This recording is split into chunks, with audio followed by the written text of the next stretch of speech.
ជំរាបសួរពុកម៉ែបងប្អូនទាំងគ្នាថ្ងៃនេះគឺចេញក្បាលវីដេអូមកគឺជាម៉ូតូតែម្ដងគឺជិះទៅមើលពិធីអុំទូកនៅវត្តចិត្តផ្ទះអញ្ចឹងណាបងប្អូនគឺគេធ្វើពិធីចេញវស្សាហើយក៏មានអុំទូកដែរអញ្ចឹងណាបងប្អូនគឺវត្តដែលខ្ញុំទៅហ្នឹងគឺវត្តសំប៉ានហើយនេះជិះតាមផ្លូវក្នុងណាបងប្អូនគឺអត់មានតាមម៉ូតូទេស្រួលជិះគឺតាមដងទន្លេអញ្ចឹងតែម្ដងបងប្អូនហើយ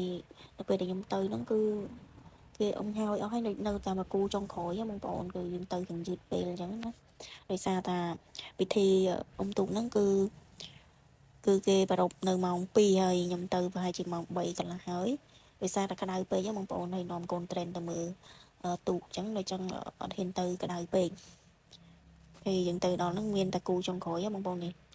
គឺសល់តែមួយគូហ្នឹងទេបងប្អូនគឺខានអុំយូរដែរហ្នឹងវត្តនឹងចិត្តផ្ទះហ្នឹងបងប្អូនពីទូចមកខ្ញុំអាសាទៅមើលដែរដល់ពេលខានអុំជាច្រើនឆ្នាំចុងក្រោយនេះប្រហែលជា3 4 5ឆ្នាំហើយតែឥឡូវនេះទើបតាចាប់ផ្ដើមអុំទៀតអញ្ចឹងបងប្អូនហើយមនុស្សមើលឡើងច្រើនមែនតើបងប្អូនអដែរហ្នឹងបងប្អូនហើយកូនត្រេនផ្លែអារម្មណ៍មកមើលទូកគេឆ្ងល់គេមើលឡើងផ្លឹកហ្មងបងប្អូនហើយវិធីបុណ្យអុំទូកនេះគឺអុំទូកបែបខ្នាតតូចអញ្ចឹងណាបងប្អូនខ្នាតខ្លីគឺអត់មានខ្នាតវែងទេគឺខ្លីៗប្រហែលជាមនុស្ស8នាក់អីអញ្ចឹងណាបងប្អូន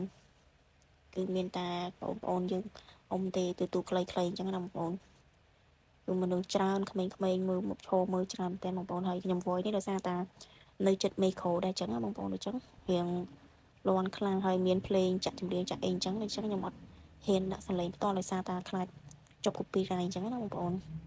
គឺនិយាយទៅមនុស្សច្រើនមែនតើណាបងប្អូននេះទូកនេះមានច្រើនអ្នកដែរពីច្រើនគឺក្មេងតូចក្មេងជំទង់គាត់ចុះអុំដែរអញ្ចឹងណាប្រសាពួកគាត់ដែរចេះហែតក្រាន់បាយជាខ្ញុំអញ្ចឹងណាហើយនិយាយទៅឆ្នាំនេះទឹកទន្លេយើងឡើងយ៉ាងខ្លាំងអញ្ចឹងខ្លាំងមែនតើបងប្អូនចំណុចទៀតមានការប្រកួតដែរបងប្អូនគឺគូចុងក្រោយហ្នឹងបងប្អូនអញ្ចឹងខ្ញុំបើកសលេងឲ្យបងប្អូនទស្សនាសំតាមនេះមកតោះគ្នាអំបិលអីគេណារំខានទៅចាណាជំនះរំខានទៅជំនះទេណាតែទីគេសំតាមជំនះនេះបងប្អូនគូចុងក្រោយហើយខ្ញុំក៏ត្រឡប់មកផ្ទះវិញអរគុណបងប្អូនសម្រាប់ការទស្សនាបាយបាយ